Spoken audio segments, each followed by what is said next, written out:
آج ہم آپ کو یورپ کے ایک ایسے طاقتور ملک کے سیر کرانے جا رہے ہیں جس نے پچھلی 50 سالوں میں شاندار ترقی کی اور قرضوں میں ڈوبی ہوئی ملک سے دنیا کی بڑی معیشتوں میں شامل ہو گیا۔ ایسا ملک جہاں جدید ٹیکنالوجی، تاریخی مقامات اور خوبصورت مناظر ہے۔ ایسا ملک جہاں دنیا بھر سے لوگ تعلیم اور کام کے لیے آتے ہیں۔ اس ملک کی قوانین دنیا بھر سے مختلف ہے۔ ایسا ملک جو ہٹلر کی وجہ سے سب سے زیادہ مشہور ہے۔ جی ہاں، آج ہم آپ کو یورپ کے دلچسپ اور خوبصورت ملک جرمنی کے سیر کرانے جا رہے ہیں۔ جرمنی زیادہ تر لوگ ہٹلر کے نام سے کیوں جانتے ہیں اور ہٹلر آخر کون تھا؟ جرمنی نے کس طرح تباہی سے ترقی کا سفر طے کیا؟ جرمنی میں پاکستانی کیسے آ سکتے ہیں اور ورک ویزا حاصل کرنا آسان ہے یا مشکل؟ جرمنی میں سب سے زیادہ مشہور شہر کون سا ہے؟ اس ملک میں پاکستانی عام طور پر کتنی کمائی کرتے ہیں اور رہنے کا خرچ کتنا ہے؟ تو دوستو، آج کی ویڈیو میں ہم آپ کو جرمنی کی کچھ حیرت انگیز حقائق دکھائیں گے، تو ویڈیو کو آخر تک ضرور دیکھیے۔ سامعین، جرمنی کا قومی نام وفاقی جمہوریہ جرمنی بنڈس ریپبلک ڈوائچ لینڈ ہے۔ آبادی کی لحاظ سے یہ دنیا کا 19واں بڑا ملک ہے، جہاں تقریباً 8 کروڑ 40 لاکھ افراد رہتے ہیں، جن میں سے 77% سے زائد آبادی شہروں میں مقیم ہے، جبکہ 23% لوگ دیہی علاقوں میں رہتے ہیں۔ رقبے کے اعتبار سے جرمنی 3,57,022 مربع کلومیٹر کے ساتھ دنیا میں 61ویں نمبر پر ہے۔ جرمنی یورپ کے مرکز میں واقع ہے اور اس کی سرحدیں 9 ممالک سے ملتی ہے۔ شمال میں ڈنمارک، مشرق میں پولینڈ اور چیک جمہوریہ، جنوب میں آسٹریا اور سوئٹزرلینڈ اور مغرب میں فرانس، لکسمبرگ، بیلجیم اور نیدرلینڈ واقع ہے۔ اس کے علاوہ جرمنی کے شمالی جانب بحیرہ شمالی اور بحیرہ بالٹک بھی واقع ہے۔ جرمنی کا دارالحکومت برلن ہے، جو ملک کا سب سے بڑا شہر بھی ہے۔ اس کی آبادی تقریباً 3.7 ملین سے زائد ہے۔ برلن جرمنی کی سیاست، ثقافت، میڈیا اور سائنس کا اہم مرکز ہے۔ یہ شہر اپنی تاریخی اہمیت، عجائب گھروں، آرٹ گیلریوں اور جدید تعمیرات کے لیے مشہور ہے۔ جرمنی کی قومی زبان جرمن ہے اور سب سے زیادہ مشہور کھیل فٹ بال ہے۔ ملک میں زیادہ تر لوگ مسیحی کرسچن ہیں، جن میں تقریباً 55% پروٹسٹنٹ اور 27% کیتھولک ہے، جبکہ باقی مختلف مذاہب اور غیر مذہبی لوگ شامل ہیں۔ دوستو، جرمنی میں دنیا کا سب سے قدیم ریلوے نیٹ ورک ہے اور ٹرین سے سفر آسان ہے۔ لوگ سائیکل چلانا پسند کرتے ہیں اور شہر میں سائیکلنگ کے لیے الگ راستے ہیں۔ جرمنی میں وقت کی پابندی اہم ہے، دکانیں جلد بند ہوتی ہیں اور قوانین سخت اور منظم ہے۔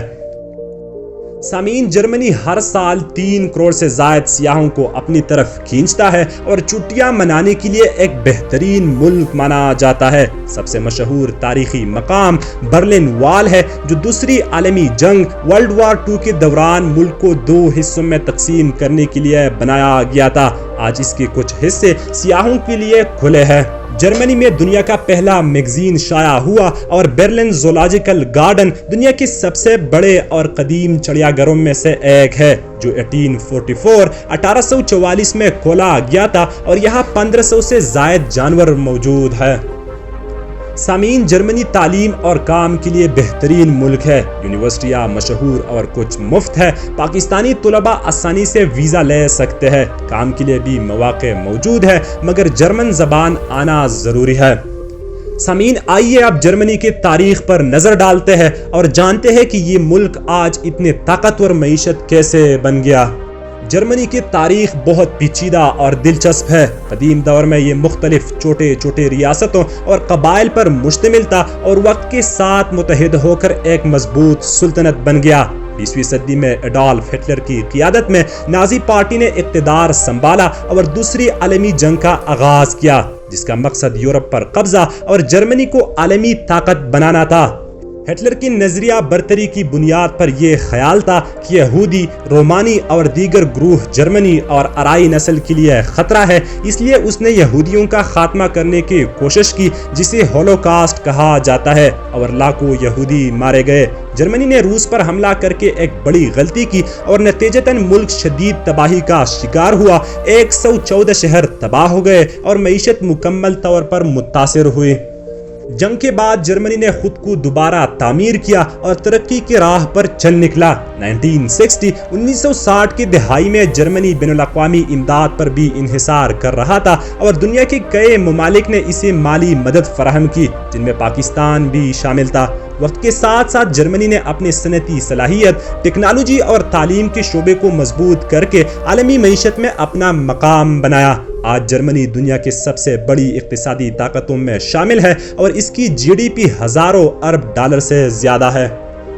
سامعین، جرمنی عالمی اداروں میں بھی اہم کردار ادا کرتا ہے، جیسے اقوام متحدہ، نیٹو اور G7۔ موجودہ صدر فرینک والٹر سٹائن مائر ہے، جبکہ ملک کی وزیر اعظم کو چانسلر کہا جاتا ہے اور موجودہ چانسلر فریڈرچ مرز ہے۔ جرمنی کی ترقی کا راز اس کی حکمرانوں کی ایمانداری، منصوبہ بندی اور عوام کی محنت ہے، جس کی بدولت یہ ملک بار بار تباہی کے بعد بھی مضبوطی کے ساتھ ابھرا اور دنیا کی سب سے بڑی صنعتی طاقتوں میں سے ایک بن گیا۔ جرمنی کی کرنسی یورو، پاکستانی روپے PKR اور بھارتی روپے INR کے مقابلے میں مضبوط ہے۔ ایک یورو تقریباً 300 PKR اور 90 INR کے برابر ہے۔ جرمنی میں مقامی کارکنوں جیسے کہ دکاندار، دفتری ملازم یا فیکٹری ورکرز کی اوسط ماہانہ تنخواہ تقریباً 2500 سے 3500 یورو، تقریباً 7,50,000 سے 10,50,000 پاکستانی روپیز یا 2,25,000 سے 3,15,000 انڈین روپیز ہے، جو کہ پیشے تجربے اور علاقے کے لحاظ سے مختلف ہوتی ہے۔ جرمنی کا مجموعی قومی پیداوار GDP تقریباً 5.78 ٹریلین امریکن ڈالر ہے، جو یورپ کی سب سے بڑی معیشت ہے۔ فیکس سالانہ آمدنی جو GDP پر مبنی ہے تقریباً 68,000 امریکی ڈالر، جو پاکستانی روپیوں میں 2 کروڑ اور انڈین روپیز میں 60 لاکھ INR بنتے ہیں۔ یہی جرمنی کے اعلیٰ معیاری زندگی کی عکاسی کرتی ہے۔ دوستو، پاکستانی جرمنی ورک ویزا کے ذریعے جا سکتے ہیں، لیکن ویزا حاصل کرنا آسان نہیں، کیونکہ جرمن آنا ضروری ہے۔ سب سے مشہور شہر برلن ہے اور رہائش اور روزمرہ کے خرچ تقریباً 800 سے 1200 یورو ماہانہ ہوتے ہیں۔ دوستو، جرمنی اپنے تاریخی، ثقافتی اور قدرتی خوبصورتی کی وجہ سے ہر سال لاکھوں سیاحوں کو اپنی طرف کھینچتا ہے۔ نیوشانسٹائن کاسل ہر سال 1.4 ملین، برلن کا برینڈنبرگ گیٹ لاکھوں، کولن کا کیتھیڈرل روزانہ 20,000، ہیمبرگ کا منی ایچر ونڈرلینڈ 1.4 ملین اور مونیخ کا اکتوبر فیسٹ ہر سال 6 ملین سے زائد لوگوں کو اپنی طرف متوجہ کرتا ہے۔ رائن ویلی 25,000 سے زیادہ قلعے، 14 قومی پارکس اور مشہور آٹوبان سڑکیں بھی سیاحوں کے لیے دلچسپی کا باعث بنتی ہے۔ تو دوستو، آج ہم نے جرمنی کے بارے میں دلچسپ حقائق اور سیاحتی معلومات آپ کے ساتھ شیئر کیے۔ امید ہے آپ کو ویڈیو پسند آئی ہوگی۔ اپنے رائے کمنٹس میں ضرور بتائیں، اور اگر آپ نئے ہیں تو ہمارے چینل کو ضرور سبسکرائب کریں اور ویڈیو کو لائک کرنا نہ بھولیے۔ اگلی ویڈیو میں پھر ملیں گے۔ اللہ حافظ۔